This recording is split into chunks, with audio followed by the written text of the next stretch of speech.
I give a fuck? Why do I give a fuck? Why do I try so hard?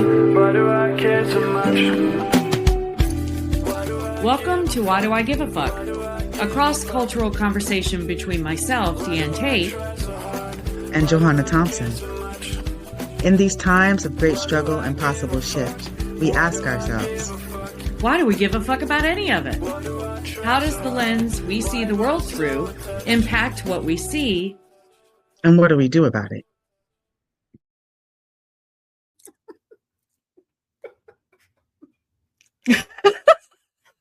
I'm not even sure where to start. I told Deanne, like, yo, let us just push record because this is so beyond understanding.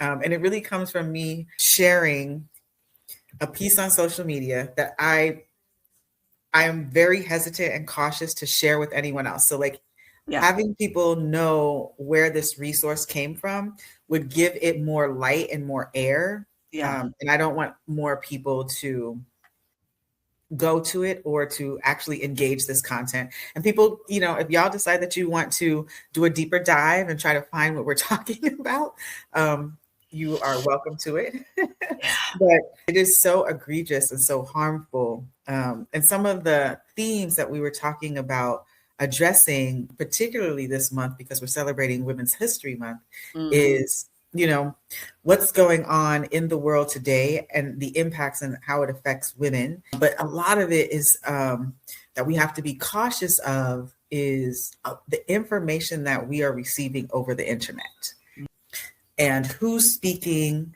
and what is their content that they're speaking about, including us. You know, we you know, I always am looking at myself in the mirror in reflection, you know, on how we are thinking about the things that are impacting us in the world. So that is what the giggle was at the beginning of this. It was just like, just turn on record and let's just be in response to this content that we just, and I love your face because your face is so telling about what this looks like. Yeah, I do not. For those of you who are listening, I do not have a poker face at all. I wear every feeling that I'm having on my face. And, you know, a lot of people that are around me say that it's a good thing, but it's, so you brought this video, just for a little context, brought this video to my attention. I had not seen it. I just watched it before we got on record. And my first thought after it was over was that I needed to go take a quick shower because it was disgusting. And I'm in agreement with you that I mean, I understand it would be important to like play it for transparency and to show people what we were talking about and dissecting. But I want to give it more, like you said, I don't want to give it more air. I don't want to give it more clicks or eyes or likes or any of that, because it is a representation of just incredible harm. And what I find it interesting is that it's harm created by a white man and two African-American gentlemen having this dialogue together. And I want to clarify that from all of them. So. They are African-American, but I also want to bring in this element of believing that they are of mixed race. Yes, biracial. Yeah. So and I do believe they said at some point that they were. Yeah. So that adds another layer for sure. Yes. But it was not one of those videos that you would maybe typically see with a white man who, as I said to you before we press record, clearly has no problem saying the quiet part out loud. And in fact, probably walks around most days with the quiet part, just screaming at everybody about his racism and his misogyny and his hatred of women and his, you know, obvious frustration and anger and angst over how he termed he was calling it the genocide of whites. The genocide. Okay, so the language, even the use of language in this moment when there are people actually being genocided. Actually being genocided. And to say that white human beings in the United States of America are being genocided. And he was, is so outrageous. No, Yeah. it's don't be sorry. I'm just like in No, reaction. you know me. I'm horrible Like, at stepping on other people, so I'm sorry. My brain is just racing 100 yeah, miles an no, of course, the hour. impact. Yeah, and there was even debate at the very end between the two black gentlemen, biracial gentlemen, and the white guy about whether or not that was the right terminology. They preferred ethnic cleansing of the country versus genocide because what did the white guy say? Because it's not like they're putting the white guys on their knees and putting a gun to their head, which is disgusting to say Exactly. as we've been watching for almost 3 years this happened to the people of Palestine and now is happening to the people of Iran and now is in And Congo all of and the all the things. So it's like to even use that terminology as a reference to, yeah, well, that's not happening. So maybe we shouldn't call it a genocide. Maybe we should call it ethnic cleansing. Maybe that's and more appropriate. and why don't we speak into the fact that both genocide, ethnic cleansing, or any time when you are murdering masses of human beings is Willfully. completely different because somebody else is doing that to someone else. The claim that this human being is making is that there are less white bodies that are existing in the United States. And let's talk about the data. And we know that white identified humans in the United States still represent about 85% of the population. So let's not get it skewed. There is a growing population of folks that are non-white identifying entering or being in the United States, but there still is a majority of white bodies ruling and in power on US territory. And so this conversation about genocide or ethnic cleansing, and there is nobody forcing that on that community. There is no one coming from the outside oppressing and or forcing any type of harm or violence to an entire culture of people.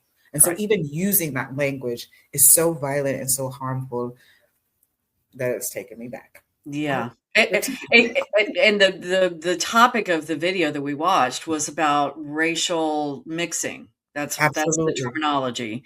And so the main thing that the white guy is fussing about is that white women, largely, he seems to really go in for white women. Well, all three of them do, but he sees white women as the culprit that we're marrying into marrying black men, humans, having children that are then not purely white. So as you were saying, it's not his genocide, I'm using air quotes for those who are listening, his use of that word is because white people, white families are being diluted by and diluted by having children with people that are non-white. And then they go into this whole thing about whether or not Jews are white and whether or not, and that Jews, it just, oh my God.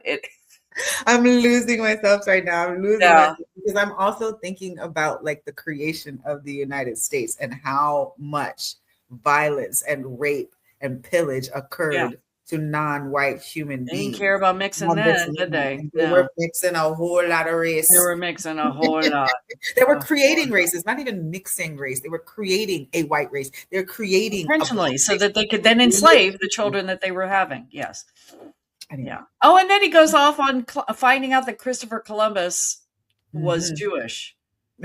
And which somehow that upsets him because now he can't claim Christopher Columbus as a white guy. Right. And then the argument that the story does not start at a place where he was saying that young people in the United States are being educated to hate white males in particular and being told a story that they came to this land and murdered and raped and pillaged people. No, actually, they're not telling them that, which is the truth of the matter. Story, but you know the truth of the narrative that you are angry is should be the truth that is being explained and told to people about the way that aggression has had and oppression has occurred on this land.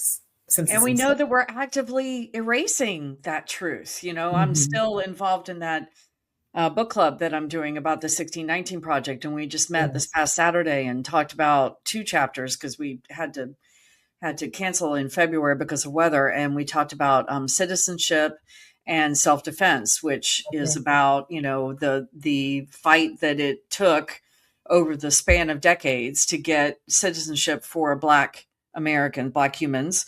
Mhm. And back, before, while slavery was still happening, still legal, and it's still legal. What am I It's so saying? legal, so Still, happening. yeah, before emancipation. I gotta figure out how to phrase it right because it's still happening. What are we getting? And then, self-defense was all about the Second Amendment and how, and how the Second Amendment was crafted largely and almost solely because white people wanted to make sure that Black humans who were recently emancipated, could not get guns, which could then threaten, because they believed that they were going to go out and do to all folks that look like me exactly what was done to them for hundreds of years. Mhm. So yeah, all of that is being erased. That's why the books like 1619 Project are so important, because they're telling the real story. Yeah. And this guy was woe is me about how the story is so incorrect. And it's like, first of all, you're not even telling that story because you're erasing it. And second of all, it Mhm. is correct. And it's It's funny because it made true. me think of something that my daughter said to me one time. She said, "You hate white people, don't you?" And I said, Mm. "No, I hate whiteness." And I try to be very mindful about talking Mm. about whiteness when I'm talking about the systems and the ideology and the mindset that causes so much harm. Not necessarily, there are white people that propagate that, and if I'm talking about someone specifically, I'll speak to them directly. But if I'm talking about the system, I talk about whiteness because white people, it's a social construct. It's not even a thing Yes. anyway, right? So I, Yeah. I want to find out And though, I'm curious about if you have any thoughts to share about I know that watching the video, as you brought it to my attention, watching yeah. the video made you sick, but I'm curious about your thoughts about the two gentlemen, the two, who identified as biracial gentlemen, Black men, speaking into this. And they were saying a lot of the very same things that this white nationalist Absolutely. racist was saying. So I'm curious about your thoughts on that. Well, my thoughts were, I was in shock and in awe, so much so when I first came across the video and I saw the responsiveness of these two human beings, I was confused. I was like, I must Yeah. not, I I'm must, hearing them wrong. Yeah. I was just Yeah. confused. And so I actually ended up not following these humans, but looking at the rest of their content. And the content continued to display a significant amount of anti-Blackness. Yeah. In a place that I was very shocked to see folks that would visually, and they commented that on some of their content, that their frustration of going into a place because people will project and attribute onto them what we're calling Blackness, right? Black culture. So in the way that you're speaking about whiteness and white culturedness, Blackness and Black culturedness, the way that it is amplified in the US. It's not across the entire culture of people, but there are specific behaviors, and clowning is that's the word that I want to use, that is Yeah. typically amplified about Black behavior. They have so much content that could go into a deep dive about not acknowledging people's behavior, but not acknowledging the root causes of what led to the behavior, just being on responsiveness to the reaction. There's so many things that I saw in their content, but my first response was one that's harmful. I felt beyond biologically feeling disturbed, but I felt disgusted and also really sad that the way that these two humans, who, because they appear Black identified, are experiencing life, the way that they are internalizing that harm and then trying to work through it. That's what I saw from them. And that's because of the mind that I come from. The training I come from is restorative practice, that everybody's behavior, as harmful as it is, comes from some type of harm and trauma. Yeah. And the way they are, you know what I mean? The way that they are manifesting and demonstrating and or trying to cope with the realities of what I know on U.S. territory they experience, they don't seem very well traveled, having a global or a different cultural experience. They seem like their experience is authentically U.S. territory wise. I got that sense too. Yeah. And that being the truth in the case, you can see to, and my brain doesn't work in the way where it remembers James Baldwin, like remembers names when I, think of them, speaks into like the invisibility of Black maleness, and the harm and the violence and the ways that you have to try to figure out how to exist with that being your actual reality. So that's what I was seeing with them. And then also it now makes me think about like the integration of that being a female body person in the US and not even having what male identified people have as resource and access just by being male identified folks. So then I'm like thinking about, okay, as a woman, if I'm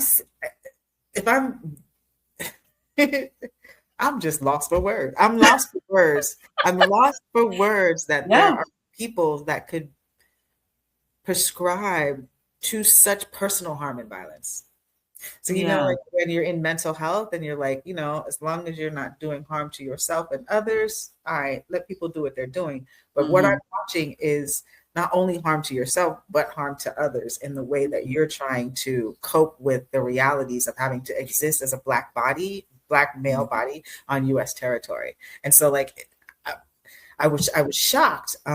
And yeah, I would be curious and interested in talking to them about their experiences because they're pointing fingers at a whole bunch of other people. But I want to know, what have you experienced in your life? Yeah. And one of the things I noticed was the hats they were wearing. They both had hats on. One of them had a flag, an American flag, U.S. flag on it. And the other one had an emblem that said 1776, which are both very patriotic, but also right, but also connected to the dialogue of late wanting to, make America great again. One of the dog whistles for that is 1776 and taking things back to that time. And they both chose to have hats on that were clearly, when you know you're going to be on camera, you make choices. I mean, I make choices. Of course, I wear these earrings every day, but I make choices about what I wear. I have my Globalize the Intifada shirt on today. I mean, when you're going to be on camera, you make choices about what you're wearing. Absolutely. To make a statement. And they chose to wear those hats. And, I don't know that it would be my place to ask them this question if I was ever in dialogue with them. But one of the questions that would come to mind is, why are you wearing symbols of your own oppression and harm? Why does that feel like a choice you wanted to make? I don't think that they are acknowledging their own oppression and harm, or they are in direct opposition, propulsion to it. Yeah. From their content, from their communication. Yeah. They're not carrying that banner of oppression and harm. And here's the thing that I will say, if we're talking about the 250th anniversary of the United States, what I would say is if we went back to 1776 and we were creating and developing a truly democratic system, representative of the people that were on the land, representative of who has toiled the soil, representative of the practices that existed, and those were acknowledged and amplified, then yes, let us return. There's a part of me that would love to send Kofa back to that time where all people that were human beings are being respected and valued as such, and that the way that our social construct is developed has in consideration of that. That would be a wonderful thing. Yeah. But not in celebration of the erection of a social construct and U.S. territories that only support white male in privilege and superior to all other human beings around and all other sentient beings. Yeah. Yeah. One of the other things that came up for me in watching it was, above and beyond the harm that's caused by the actual words they were using, all three of them, the things that they were saying and the stereotypes and the tropes and all of the things that they were continuously referencing in by way of explaining how they feel like this country is going to hell in a handbasket. It's already been there for a long time. Was just the element of a dialogue like that with a rabidly white nationalist, racist white male having a conversation with two obviously Black men, and how it, because whiteness loves to do this. We love to find Black people that, that uplift and uphold and agree with our racism, right? And the anti-Blackness that we benefit from and move through. We love to find somebody that validates our opinion on that, especially someone that doesn't look like us, someone that is would be, agreed upon to be in a Black body, because it gives us that fuel, right? It gives whiteness that ability to say, look, we're right, because he agrees or she agrees. And so above and beyond the harm of the actual words they were using and the things they were talking about, just the dynamic of the three of them in this dialogue together, broing it up, slapping each other on the back metaphorically about how right they were, that their observations of what they called race mixing in this country was so disgusting and harmful and needed to be stopped at all cost. And they even talked about Asian women and infantilized them and sexualized and fetishized. It was, which I know is not new. They mentioned something called like passport bros, where yes. And you know what? Thank you for bringing that up, because oh my God. I have known someone, don't know them a lot. They're an acquaintance of my husband's, actually, but that did that went over to another country. He's a white guy. He's probably in his 60s, and, not aesthetically any of that, and went over I think he went down to Brazil and got himself a wife, and had many. He was going to marry this one, and then she disappeared. He was going to marry that one. And it's been an ongoing joke about, and now he has actually married one of these women that he went down to. And it's just disgusting. But yeah, I guess they call themselves passport bros. And the white guy was saying, you got to do that, because if you don't, once you reach a certain age, you're not aesthetically pleasing anymore. And so you got to go to one of these. Did he say brown country, or did I make that up? I don't know. I was hearing and not hearing. I was filtering the filth. Of like, what am I listening to? The commodification of women and the way that they were doing that, like, it's just a piece of property. It's a piece of property. And many would say our president did the very same thing. The Melania, absolutely. The Melania was we've all seen the pictures of her time, not body shaming or sex worker shaming at all. Not that she was a sex worker, but she was definitely posing nude. And so we've all seen those things. And the thought of, she made her choices. I'm not a Melania, advocate, but yeah.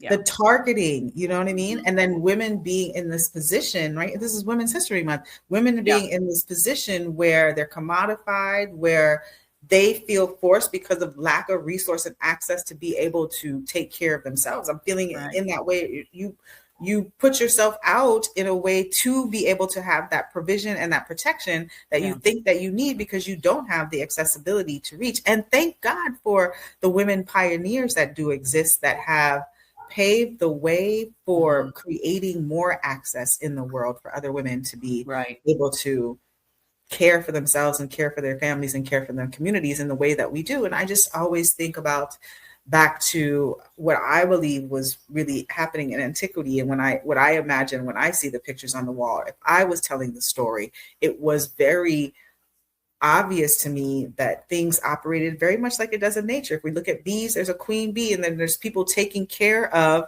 the queen bee. I'm not talking about Beyonce, but the queen bee taking care of the queen bee, because the queen bee made sure that the colony had everything that it needed, right? There is something about womanhood, about nurturing and everything like that is going to care for the collective. And then, and I understand that, there's a different way of processing where you're like more focused and more direct, and they attribute that to maleness. But if we are thinking about those things, if we're thinking about the natural order of things, then it's so important for us to value what everyone brings to the table in balance, and not be trying to be an ownership or a commodification of one or the other, or valuing physical strength and power over intellectual strength and ability to endure extreme amounts of pain and work through it. You know what I mean? Like, Yeah.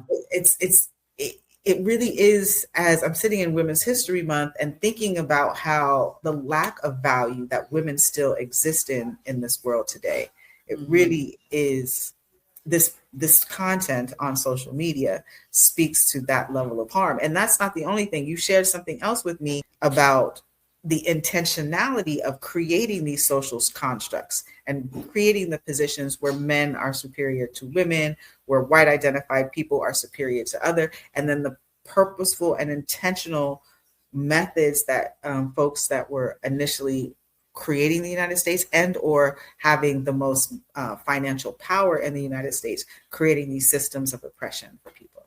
Yeah, it's all intentional. I mean, I think a lot of us are unpacking that at an even deeper level with the Epstein files releases, because we're starting to see the evidence of these networks that are, and it almost, it's almost, I have a hard time talking about it, right? Because of the disgustingness of what they're doing. But if I take a step back and I think about how it's just a continuation of what we were doing in chattel slavery, the raping of Black women to create more children, which then created more enslaved, which then the intentional shifting, because when children were in the early days of chattel slavery, when children were born, they followed the status and the class set of their father. But then there was a court case that intentionally changed that to follow the status and the class base of their mother, because then any children that were born from the slave owner and the enslaved then became automatically enslaved. And just the intentionality behind all of that is it's the same intentionality behind what we're finding, what we're learning was happening with the Epstein files. And my question is, Epstein's been gone for several years now. Who's operating in his place? Because somebody is, and how much is that still operating? And this particular video, they were lamenting about white women and white liberal women and how we all hate white men. And the thought that came into my head when he said that was, well, yeah, because I've been abused by, all of my abusers have been white men. And even though I don't hate all white men, I hate the whiteness that white men often subscribe to. And so blindly and willingly, and, just like this guy, sometimes very much out loud. And so, yeah, I don't have any use unless you would have to jump through a lot of hoops and show me that you're doing a lot of work on yourself, unpacking your shit, for me to give you even the time of day at this point. And yeah, that's a broad stroke, and maybe I should be better than that, but it's when you see it enough times, it becomes the thing that you default to. I mean, my husband and I watch tennis, and the number one seed in the women's pro right now is Arina Sabalenka, who is from Russia. And the whole time that I've been involved in watching tennis, the war against Ukraine from Russia has been happening. And the tennis, the WTA, the tennis gurus don't show the Russian flag. So a lot of times during the tournaments, they'll have the name of the player and then they'll have the flag of the country they're representing. And all of the Russian players don't have anything next to them. She had to play. They were coming up on a finals this weekend, and it was possible that she was going to play against a player named Elena Svitolina, who is from Ukraine. And when Svitolina plays against players who are from Russia, she refuses to shake their hand at the end of the match, because all of the players, when they finish the match, they come together over the net, they shake hands, and then they go shake hands with the ump.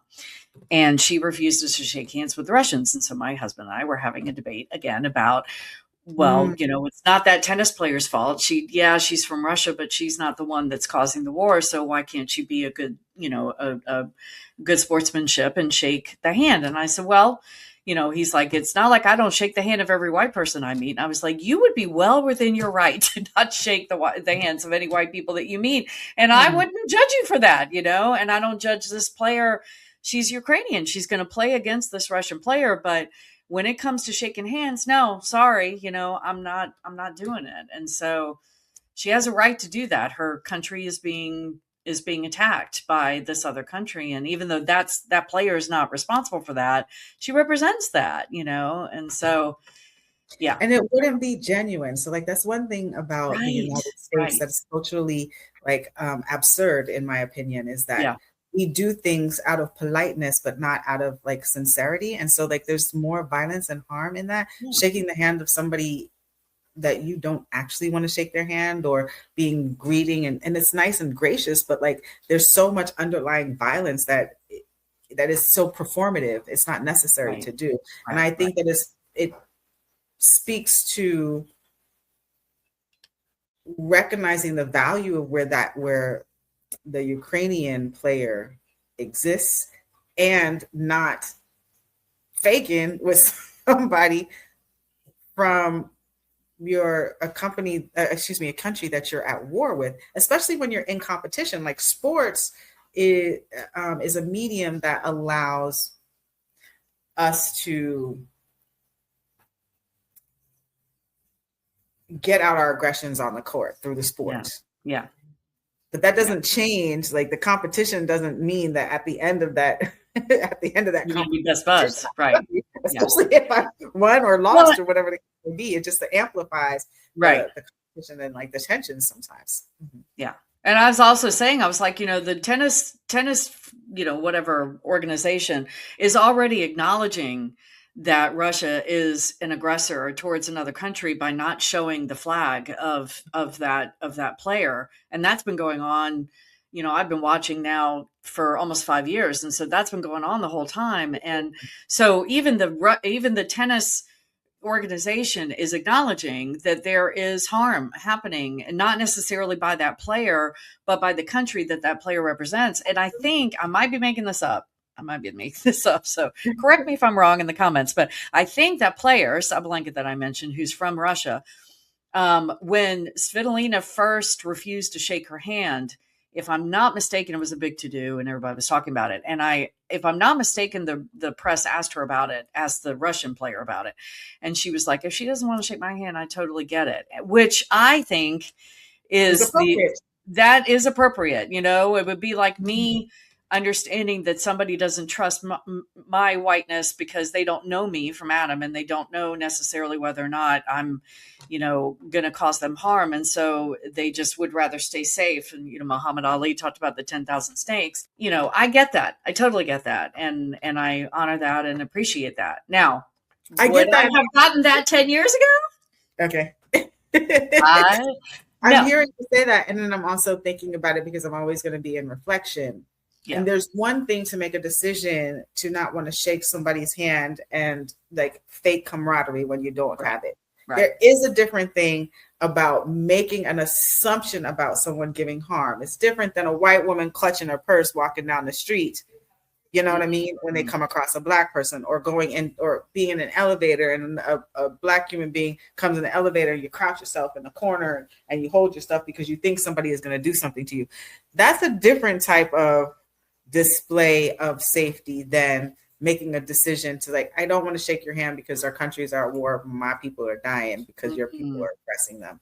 Different than having like this narrative about harm and violence because of somebody's like, ethnicity in community with you. So I want to make sure I understand what you're saying. So based on like the metaphor, the example that I just gave, when I said that if, my husband, who's a black man, would not want to shake somebody's hand that's white because of harm done, not by that person necessarily, but just by whiteness in general, are you saying that you think that is, what I heard you say was that is actually a stereotype that's not appropriate versus the The Ukrainian. thing that's not appropriate is the clutching and the being the, you know what I mean? It would be one thing if the Ukrainian player, she made the statement of not shaking the person's hand. Right. But if she, I mean, she wouldn't even get on the court if she thought that the person was going to like, Gotcha. you know, address her with, you know, Okay. some type of a violent gun or something like that. Right, you know what right. I mean? So Yeah. there's a difference between that and, okay, I have this stereotype that all Black folks rob, you have crimes. So like Right, when I come right. across, when I see you in the street, I'm going to cross over the street. Yeah. When I'm walking near you, I'm clutching my purse because you're doing something, Right. you know, like I think that you're going to do something to me. There's Yeah. a difference with that from talking about war and violence on a different level. And I don't want people to like conflate that. And I'm thinking about that because of, you know, this social media content that I saw where I was recognizing that this white identified and these mixed race identified humans are experiencing some violence and harm. And the way that they are working through it is then to bully and create more violence and harm rather than trying to have an understanding of how do we come to balance and understand why people are having the reactions that they're having, which I think is uniquely USian.